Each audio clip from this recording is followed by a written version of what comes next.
Hello साथियों, नमस्कार। Welcome to planet 4। Pakistan ताबड़तोड़ बॉर्डर पर गोलीबारी कर रहा है, लेकिन भारत चुपचाप उसके खात्मे का तैयारी कर रहा है।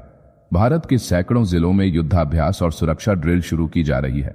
इसका मतलब साफ है, इस बार पीओके का सपना हकीकत में बदलने वाला है। गृहमंत्री अमित शाह खुद संसद में कह चुके हैं, पीओके के लिए जान दे देंगे। लेकिन अब पहलगाम में हम पहले ही 27 मासूमों की शहादत दे चुके हैं। अब बात सिर्फ बदला लेने की नहीं, दुश्मन के घर में घुसकर उसका नक्शा मिटाने की है। रक्षा मंत्री राजनाथ सिंह लगातार कहते आ रहे हैं, जो देश चाहता है वही होगा। और अब उनकी बातों में जो गर्जना सुनाई दे रही है वो इशारा है, अब नहीं रुकेगा भारत। कश्मीर विधानसभा में भी पीओके के लिए सीट आरक्षित की गई है। वो सीट अब खाली नहीं रहेगी, बल्कि जल्द ही वहां भारत का तिरंगा फहराएगा। दोस्तों, अब डरने की जरूरत नहीं है, क्योंकि पाकिस्तान 4 दिन से ज्यादा युद्ध में टिक नहीं पाएगा। युद्ध की तैयारी में ही उसके बजट खत्म होने जा रहे हैं। भारत ने IMF को घेरना शुरू कर दिया है, ताकि पाकिस्तान को पैसे ना मिल सके। अब यह देखना दिलचस्प होगा कि चीन कब तक पाकिस्तान को बचाता है। भारत की ये तैयारी 1971 के बाद पहली बार इतनी विस्फोटक और निर्णायक नजर आ रही है। प्रधानमंत्री नरेंद्र मोदी अब इतिहास में वही करना चाहते हैं जो इंदिरा गांधी ने किया था। उन्हें भी अपना नाम स्वर्णाक्षरों में दर्ज कराना है। पीओके को वापस लेना अब सिर्फ राजनीति नहीं, राष्ट्र की प्रतिष्ठा बन चुकी है। यही भारत के लोगों की आवाज है। आप अपनी आवाज नीचे कमेंट में बुलंद करें। देश में इस वक्त हाई लेवल मीटिंग्स चल रही हैं। पीएम मोदी की राहुल गांधी और मुख्य न्यायाधीश से बातचीत, रक्षा मंत्री के ऐलान और सुरक्षा सलाहकारों के साथ बैठकें ये साफ करती हैं कि भारत युद्ध के मैदान में कूदने जा रहा है। अब जरूरी है देश का एकजुट समर्थन। आपका हर नारा, हर सोशल मीडिया पोस्ट और हर समर्थन भारत की जीत को और मजबूत करेगा। 7 मई को भारत के इतिहास में पहली बार 244 जिलों में एक साथ होने जा रहा है सिविल डिफेंस मॉक ड्रिल। केंद्र सरकार ने हर राज्य और केंद्र शासित प्रदेश को निर्देश जारी कर दिए हैं। इसका सीधा संबंध है पहलगाम आतंकी हमले से, जिसमें 22 अप्रैल को 26 भारतीय पर्यटकों की जान गई थी। अब भारत युद्ध के मैदान में नहीं, देश के हर मोहल्ले में रिहर्सल करेगा। इस रिहर्सल में सब कुछ होगा जैसे असली युद्ध छिड़ गया हो। शहरों में एयर रेड सायरन बजेगा, अचानक पूरी बत्ती गोल कर दी जाएगी। लोग बंकरों में छिपेंगे। स्कूल कॉलेजों में ड्रॉप एंड कवर टेक्निक सिखाई जाएगी। कैसे गिरते हुए मिसाइल से बचा जाए, कैसे अपने आसपास के शेल्टर को पहचाना जाए, ये सब नागरिकों को सिखाया जाएगा। छात्रों, शिक्षकों, NCC, NSS, नेहरू युवा केंद्र और वॉलंटियर सब इस युद्ध अभ्यास में हिस्सा लेंगे। ये तैयारी सिर्फ दिखावटी नहीं है। 70 के दशक में बांग्लादेश युद्ध के दौरान जब भारत ने पाकिस्तान के एयर स्ट्राइक से निपटने के लिए ब्लैकआउट किया था, तब शहर की बत्ती बुझाई जाती थी ताकि दुश्मन की निगाहें अंधेरे में गुम हो जाएं। अब वही तकनीक फिर जिंदा हो रही है। देश के पावर प्लांट, मिलिट्री बेस और स्ट्रैटेजिक इंस्टॉलेशंस को कैमोफ्लाज किया जाएगा ताकि दुश्मन की सैटेलाइट निगाहों को चकमा दिया जा सके। इस राष्ट्रव्यापी ड्रिल से पहले पंजाब के फिरोजपुर कैंटोनमेंट में रविवार को 30 मिनट का ब्लैकआउट मॉक ड्रिल पहले ही किया गया। बॉर्डर से लगे इस शहर ने दिखा दिया कि भारत अब सिर्फ सीमा पर नहीं, घर घर से सुरक्षा की कहानी लिखेगा। 22 अप्रैल के पहलगाम आतंकी हमले के बाद प्रधानमंत्री नरेंद्र मोदी ने जो तेवर दिखाए थे, अब उसका असर धरातल पर दिखने लगा है।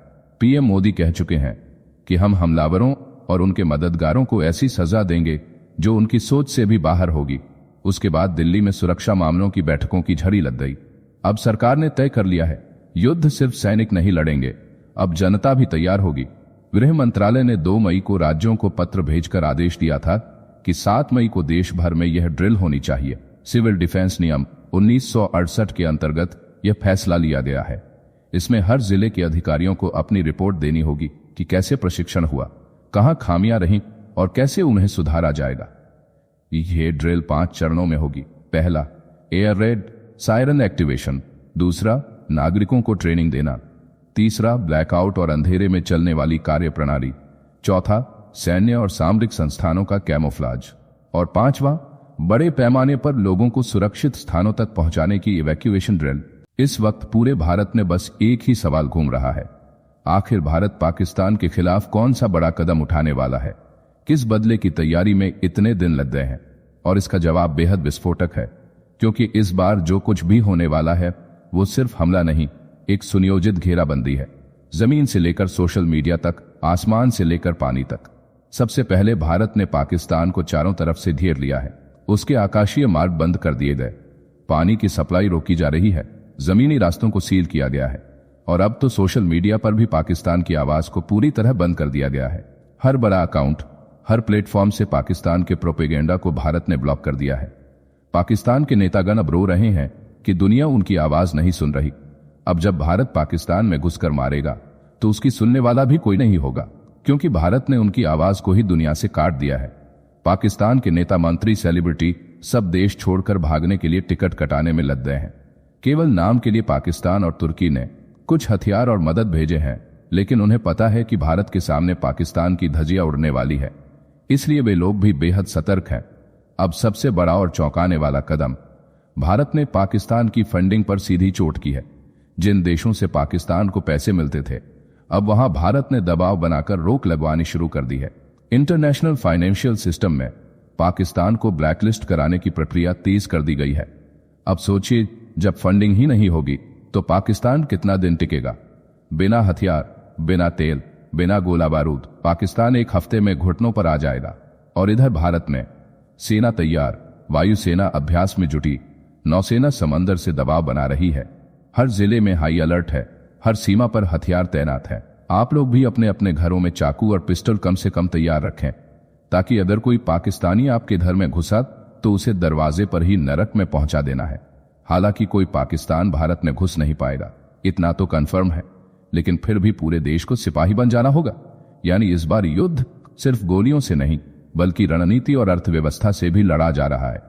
एक तरफ भारत की फौजी तैयारी जोश में है, तो दूसरी तरफ कूटनीति की फौज भी अपने सबसे तीखे वार पर उतर आई है। वित्त मंत्री निर्मला सीतारमण ने अब एक और मोर्चा खोल दिया है।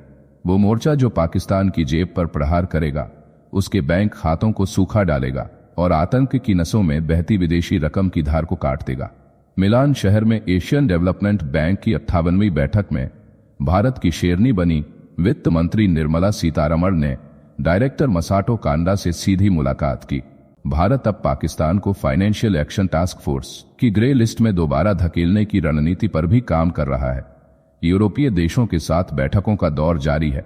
मकसद एक ही है, पाकिस्तान की फंडिंग को इंटरनेशनल लेवल पर रोकना। अब 9 मई को इंटरनेशनल मॉनेटरी फंड की बड़ी बैठक होने जा रही है। भारत की ओर से इस बैठक में प्रतिनिधित्व करेंगे परमेश्वरन अय्यर।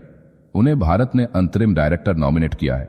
ये बैठक बहुत अहम है, क्योंकि इसमें पाकिस्तान को 11,000 करोड़ रुपए का नया कर्ज देने पर विचार किया जाएगा। अगर 9 मई को पाकिस्तान को यह फंडिंग नहीं मिलती है, तो फिर 10 मई को ऐसा लग रहा है कि भारत हमला कर देगा, क्योंकि पाकिस्तान के पास पैसे नहीं बचेंगे कि वह युद्ध में एक सप्ताह भी ठीक पाए, और ऐसे में भारत की जीत सुनिश्चित हो जाएगी। भारत ने साफ कहा है कि पाकिस्तान को मिलने वाला यह $1.3 बिलियन का क्लाइमेट रेजिलियंस लोन आतंकवाद को ऑक्सीजन देगा। भारत की आपत्ति के बावजूद IMF इस कर्ज की समीक्षा निर्धारित तारीख पर करने को तैयार है। भारत ने कहा है कि अब वो world bank, Asian development bank और IMF जैसे हर वैश्विक मंच पर पाकिस्तान को मिलने वाली आर्थिक मदद पर सवाल उठाएगा। भारत अब कूटनीतिक घेराबंदी के जरिए पाकिस्तान की कमर तोड़ने को तैयार है। एक और बड़ा खुलासा हुआ है। भारत के टेक सेक्टर पर साइबर हमला हो रहा है और इसके पीछे भी पाकिस्तान है। वहां के हैकर्स PDF फाइलों के जरिए भारतीय कम लैपटॉप और मोबाइल को निशाना बना रहे हैं। उधर पूरे पाकिस्तान में हड़कंप मचा हुआ है। रविवार देर रात इस्लामाबाद में कुछ ऐसा हुआ जो पाकिस्तान के इतिहास में कम ही देखने को मिलता है। भारत के पहलगाम हमले के जवाबी तेवरों से घबराए पाकिस्तान की सेना और राजनीतिक दल एक साथ मीटिंग में जुट गए। इंटर सर्विसेज पब्लिक रिलेशंस के director general lieutenant general Ahmed Sharif Chaudhry और सूचना मंत्री अत्ताउल्लाह तरार ने सभी दलों को बताया कि भारत अगर हमला करता है तो पाकिस्तान को संयुक्त मोर्चा बनाना होगा। इस बैठक में पाकिस्तान की पूर्व सत्ताधारी पार्टी PTI शामिल नहीं हुई। वजह साफ है, इमरान खान अभी भी जेल में है और उनकी रिहाई की मांग को सरकार ने खारिज कर दिया है। इसलिए इस बैठक में PPP और PMLN जैसे दल तो मौजूद थे, लेकिन इमरान की गैर मौजूदगी ने सवाल खड़े कर दिए। इस बार पाकिस्तान का वही हाल होने वाला है जो 2021 में तालिबान ने अफगानिस्तान के लोकतांत्रिक सरकार के साथ किया था। पाकिस्तान के एक एक मंत्री और सैनिक कमांडर देश छोड़ने को मजबूर हो जाएंगे। ये बात आप लिखकर रख लो। यूनाइटेड नेशन ने पाकिस्तान चीख रहा है, मदद की भीख मांग रहा है। पाकिस्तान ने संयुक्त राष्ट्र सुरक्षा परिषद में भारत पर आरोप लगाते हुए कहा है कि पहलगाम हमला पाक समर्थित नहीं है। उसने स्वतंत्र और निष्पक्ष जांच की मांग की है। इस मुद्दे पर आज यूएनएससी में बैठक होगी। ग्रीस की अध्यक्षता में बुलाई गई यह मीटिंग पाकिस्तान के आग्रह पर हो रही है। भारत इस मीटिंग को ज्यादा कूटनीतिक महत्व नहीं देता। इसी बीच पाकिस्तान के एक सांसद का बयान वायरल हो गया है। उन्होंने कहा कि अगर भारत युद्ध करता है तो वह इंग्लैंड भाग जाएंगे। साथ ही तंज कसते हुए कहा कि क्या मोदी मेरी मौसी के बेटे हैं जो मेरे कहने पर युद्ध रोक देंगे। ये बयान पाकिस्तान की मानसिक स्थिति को दर्शाता है, जहां देश की जिम्मेदारी से ज्यादा खुद की जान प्यारी है। जाने से पहले वीडियो को लाइक करके चैनल को सब्सक्राइब कर लें।